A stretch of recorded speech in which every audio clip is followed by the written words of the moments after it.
Welcome back, Meadowvale. We are off and to the races with another year. This presentation should help to provide you with an overview of the school year as well as our workshop week, and also provide you with some school and district updates. No matter what this global pandemic does to us, our mission is still to educate, inspire, and empower our diverse learners to shape their futures, accomplish their dreams, and to contribute positively to our local and global communities.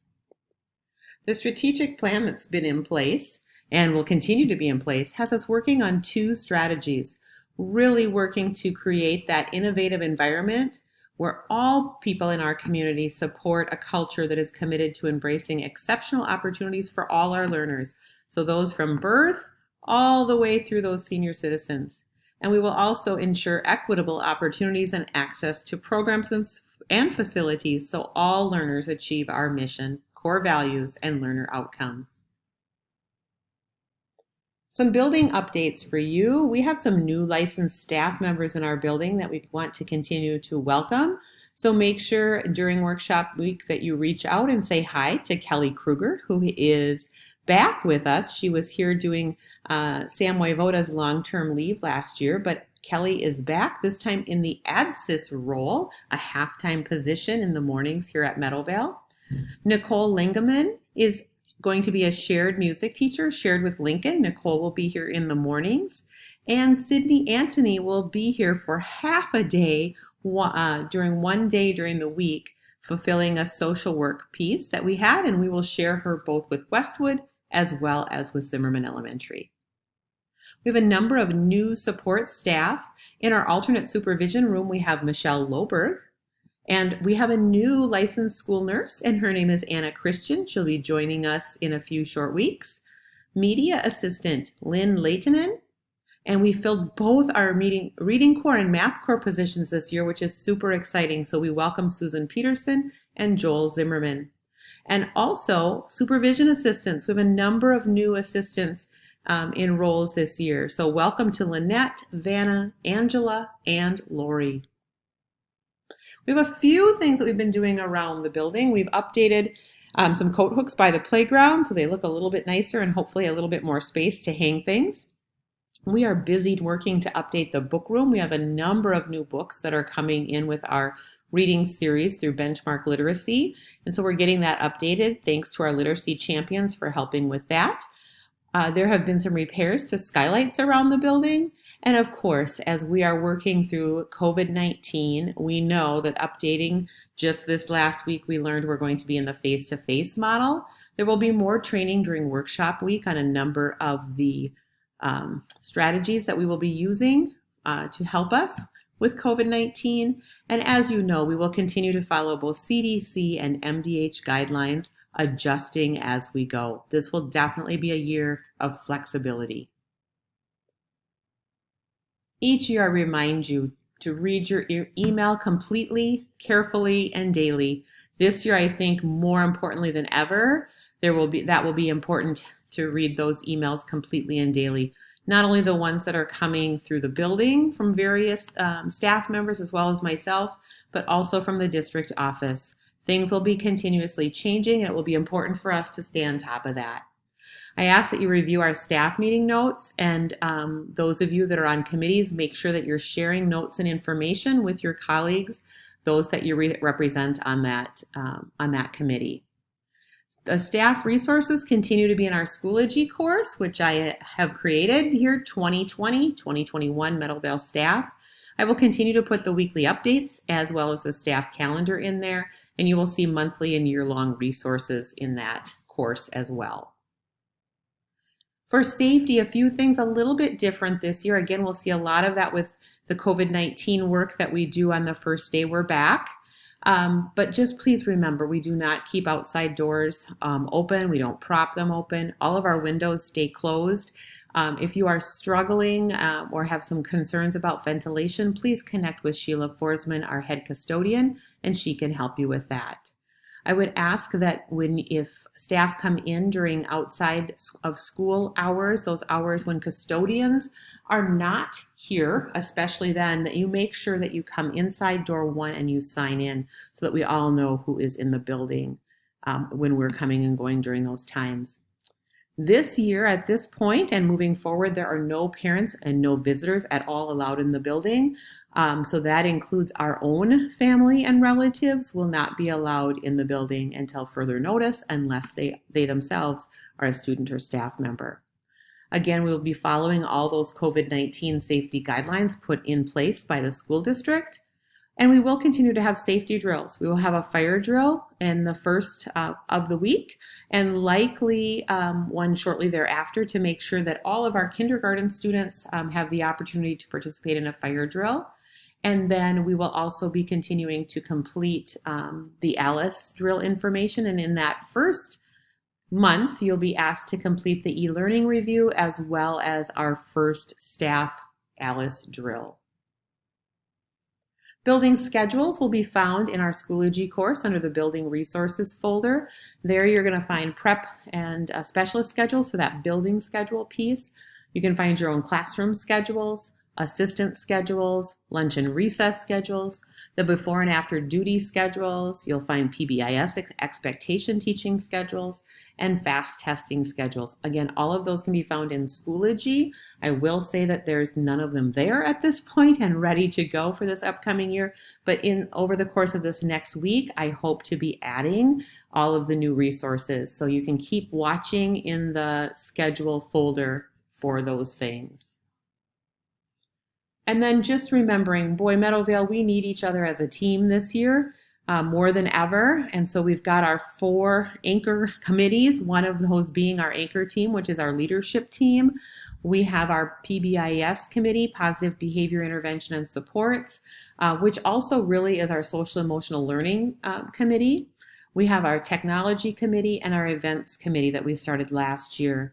Would be a good time to sit down and make sure that each of your grade levels or teams, specialists, special ed, are represented on each of those committees, as there's always lots of work that needs to be done.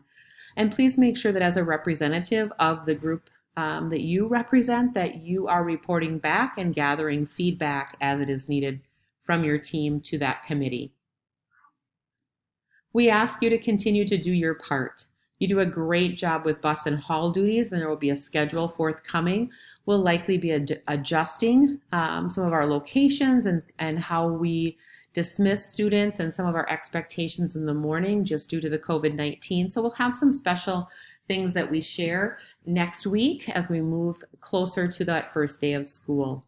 Lounge cleanup this year, rather than have different groups clean up after each other, I think it's more important that we each clean up after ourselves, that we make sure that the space that we've been sitting at is cleaned up, and also, like for example, we use a Clorox wipe after we are there sitting at the table, on the chair, making sure that we really clean up after ourselves rather than have other people clean up after us. So that will be our motto this year, is really each of us taking care of that space.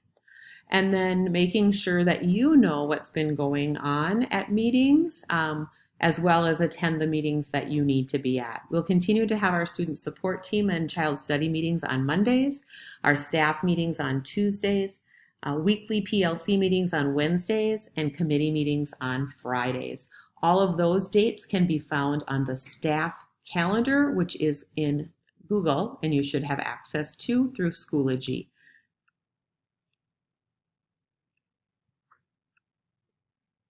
Also, teachers asking you to make sure you're doing your part to make sure that our students get where they need to go, making sure that you take your students to and bring them back from specialists, recess and lunch.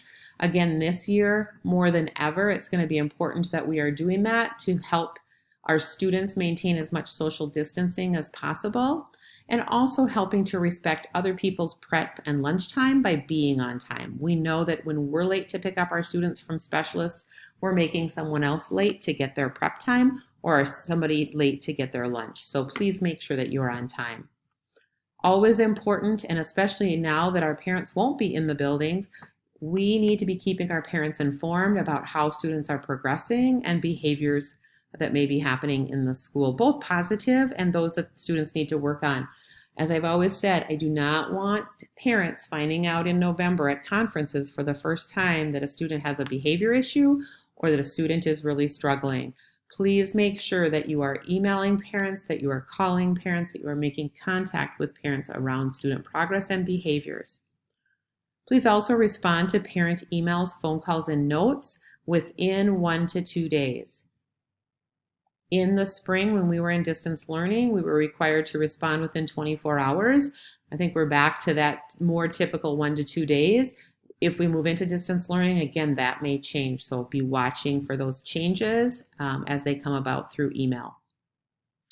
Please review our student handbook, which can be found on our website, as well as the district policies, which you have some of them highlighted in your work in Schoology. And then always, always, always important to be actively supervising, especially in unstructured settings.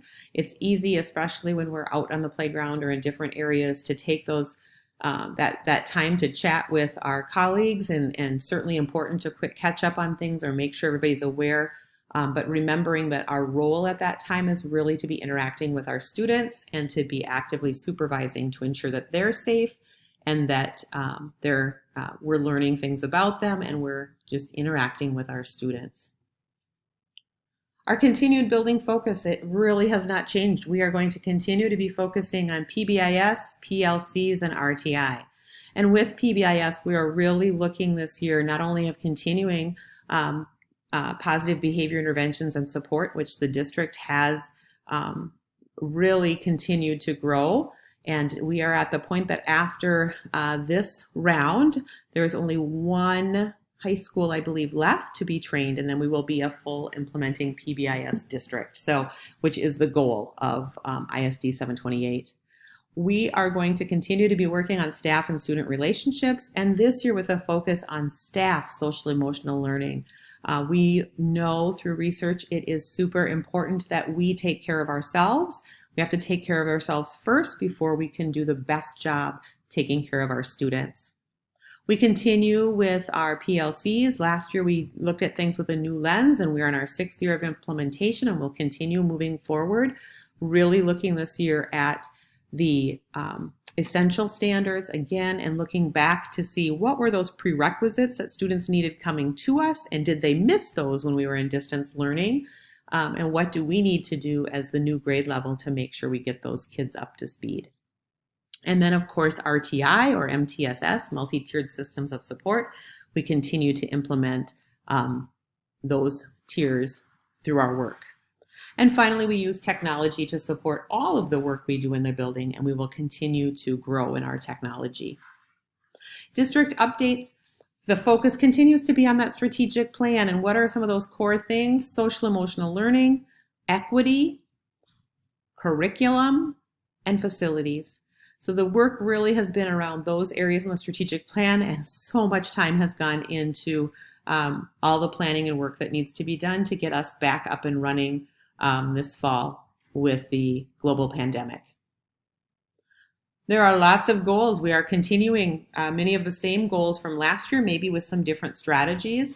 We are working on incorporating social and emotional learning into our school setting. As I said, really working on the adult portion of that this year for all of us as staff members. Continuing to support literacy across the curriculum and getting those book rooms up to speed with lots of fiction and nonfiction materials. Exploring the role of identity through reflection and exploration of how our learners are represented in our classrooms. So again, looking at the equity piece. Are all students represented in our classrooms? All E through 5 students will be encouraged to dream about their future. So really having our students understand that we want them to be career and college ready, and have them really start dreaming about what those might be even now when they're 5, 6, and 7. Our PLCs will continue to meet weekly, and will complete 2 of those common assessment processes throughout the school year. All of our buildings will be safe and secure schools. We will have a co-located mental health provider in our building, and all staff will ensure that we have a calming corner available. Though it might look a little bit different this year, maybe there's some things with COVID-19 that we're going to have to tweak a little bit, but we'll continue to find ways to provide strategies for our students to be able to help them regulate their bodies so they can learn. Workshop week, I don't have a nice schedule for us yet, but really think it continues to be half of that time in professional development, half of that time in teacher work time. Really this year leaning more towards that teacher work time. You're going to have time to learn about that safety piece and especially about the COVID-19 practices. Technology, we need to make sure we're all up to speed and ready to go. The minding the gaps, we know there's going to be a gap of learning with our distance learning piece that we did last year. And we're going to work in those collaborative teams, those PLC teams. And you'll still have time to prepare your classroom so it's ready for those students to come in on Tuesday, September 8th. We'll have time to prepare for open house, which will be done in a virtual format this year. You'll have time to prepare your lesson plans, and you'll have time to work in your teams. Your to-do list, think of those things. What do I need to be getting done? You're going to need to create a video for open house, but more information will come in regards to that. You're going to update your classroom schedule on a Google document, which once I get those into the schedules piece of Schoology, you'll be able to do. You're going to complete Schoology coursework, which is part of what you're doing now.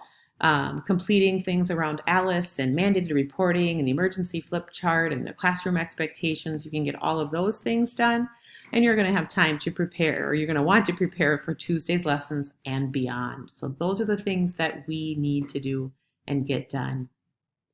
The word of the year this year is grace. We're going to all need to make sure that we are giving one another grace, that we're pardoning each other, that we're giving each other approval, that we're really, we know that every person in this building is doing the very best they can with what they have. So assuming that a positive intent and giving grace. I am excited for all that this school year has to bring and how different it might be. But I think there's so much that we can do together and we can do for the students and families that we support. I'm excited to be on this journey for you in my 7th year here at Meadowvale.